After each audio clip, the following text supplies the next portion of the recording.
And go. Yeah, this is Chris, Darren, and Adam from Team Innovate, and we're just going to bring you another video about just some of the current decks in the meta and the checks and balances that go along with them. And so, yeah, if we can just get started. Alright. So, basically, my opinion at the top of this format, well, not in terms of maybe deck plays, but in terms of just how many people play the decks, definitely be plants, plant synchros, and any of their numerous variants.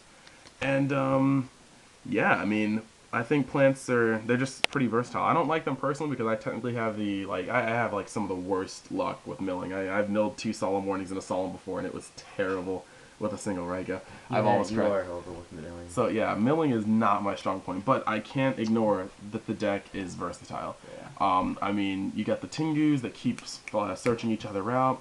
You got the Dandelion, which makes excellent plays with the tokens and spores and glow up bulbs. It has access to formula. Debris is the powerhouse. Junk Synchron, if you play with it, if you play with it, you can definitely make some silly plays with Doppel Warrior or just bringing back Ragos and sinking for 5 stars. So yes, there's no question about it. Plants, majorly versatile. I can see why they're played so much. Sorry about the small glare, by the way. Was trying to fix that. As we were going, that's why I asked if you can move it. Oh, my bad. There's like a giant glare.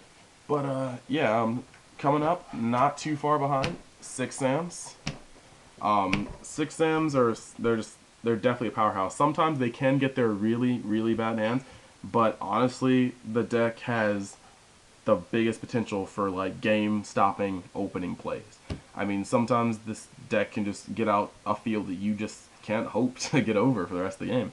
And be Sheehan, 3 back rows, have fun. Sheehan's just kind of a monster too, because I mean they get to save all their juicy traps like 7 tools and Solemn for things that actually would hurt them, and then Sheehan just kind of smacks everything else away. You have to minus to get over Sheehan. That's if you have the cards to bait out the Sheehan negate. And then there's decks that aren't played so much, but they have obviously proven their worth, like Tech Gen is Stun. I mean, this deck is very technical. The Tingus are excellent pushers, like they normally are in any deck. But the Horn of the Phantom Beast gives a little bit of surprise along with the extra draw. And the ability to go into Librarian just to sit there while you keep them stunned. So even if they do get their Synchro Summons off, you're going to be plussing off it while it happens. And the fact that all of the Tech Genis pretty much are, they get destroyed, they search. And yeah, that's pretty much, the deck is a grinder. I mean, it's not meant to burst, it's meant to slowly wear down your opponent. Now, here's some decks that aren't exactly played as much, but they definitely still have a lot of kick. You have, right here, Frognarks. And Frognarks are massively, I mean, they're still potent, mainly because, I mean, you have lots of decks that have to extend to get out plays. X-Sabers, they have to extend. Lightsworn, to some extent, you have to put out that GD. Many decks have to extend to make big plays. And Monarchs, I mean, for anybody that's been around for like more than just the past 2 years of formats, Monarchs have always been sturdy. You don't really have to overextend to make a nice play. All their plays are consistent, and I mean, you don't have to do much to get out stuff. I mean, Treeborn Frog comes out, you can econ it to take a monster, it's going to come back during the standby phase. Drop a 1 card, which really isn't that much of a problem in Frognarks to get back for Fishboard, go for formula, you get the draws off. I mean, you tribute a Treeborn, my bad, almost said Fishborn, for Caius, Mobius, Ryza, and you're destroying back row, removing or bouncing for just 1 card that's going to come back next turn. And when you're all done, you pot stuff back into the deck. In all honesty, the deck is just really, really sturdy. And that's why I think it's still got a pretty good place within the meta. And also the removing really hurts. Removing and bouncing really hurts for lots of the top decks. Then here are a bunch of decks that aren't exactly played as much. Some people might not see them as much of a threat, but it's not exactly just the main deck that puts them above. I mean, you have Scraps, and Scraps, Blackwings, Sabers, and Lightsworns. And the reason why these decks, I mean, each of these decks have powerful push plays. Some of them aren't as consistent as, for say, plants, But I mean, you have Scraps up here. Scraps have a lot of walls to stop them from being destroyed by battle, and as well as the fact that Scrap Dragon is one of the game's best one-for-one offs. I mean, you can scrap, target, and chain what you targeted if it's a back row, and then still get off their stuff. Scrap Dragon is not only a staple in other synchro decks, but I mean, in this deck it can be abused at 3 and just successfully brought out. Not to mention the fact that it's got Chimera, which is one of the best top decks in the format. I mean, you can just, if you're in a top deck war against a scrap deck, you're pretty much just playing until they can draw a Chimera, unless you surmount a really good defense. Not to mention that Granule, most of the time when it's dropped, is over 3,000 in terms of attack, and can suck up your synchro monsters. So Granule is kind of a beast in its own right. Then you've got Black Wings. Black Wings have been consistent for like many formats. That's why they got hit. Lots of people are always complaining about like, oh, how come Black Wings got hit? They're not broken. I think personally that Black Wings didn't get hit because they were broken. Black Wings got hit because they were just too damn consistent. I mean, their draws are great. Blizzard is one of the best top decks in the game. It's like they can Icarus useless pieces that they don't need, like they use, and then pump out Armed Wings and Armed Masters depending on what they have in the graveyard. Dark Armed Dragon is able to stay alive for not just early game to mid game, but sometimes late game too, just because the graveyard you can you control with Vayus and Blizzards. And so Black Wings, yes, and I forgot to mention, Icarus is a huge one-off. I mean, you tribute one of your monsters, Icarus goes to the grave, you pop 2 cards. Excellent slap shot, as well as the fact that Delta Crow wrecks this format when people are setting 3 to 4 in a turn. Delta Crow really hurts. Then you got Sabers. And Sabers, I mean, Dark Soul, they have the best searcher in the game. The only way you can get around it is removal, or a card that stops effects activating the graveyard, like Debunk, but that hasn't really seen too much prevalence as of lately. But Dark Soul, best searcher in the game. Hunley punishes back row, and usually when you sync for Hunley, you're getting a search off of it, unless you go with the Boggart Knight. Really depends on how the deck plays and how the hand is. And then GEC is a major swarm push, and they just got access to lots of stuff. Then you have Light Sworns. Light Sworns, I mean, I'm not going to say it runs itself, but the mills. I mean, every card mills. It definitely sets up for itself. JD is a major power card, and it is the only boss card in the game, as far as I know, like this format, that you can get beat into.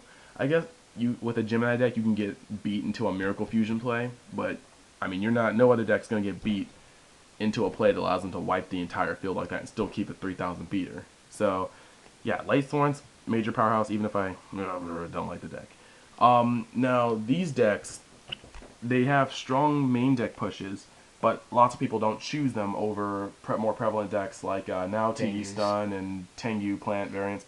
But the reason why these have a particular edge in this format is because all of these can side into Gozen Match.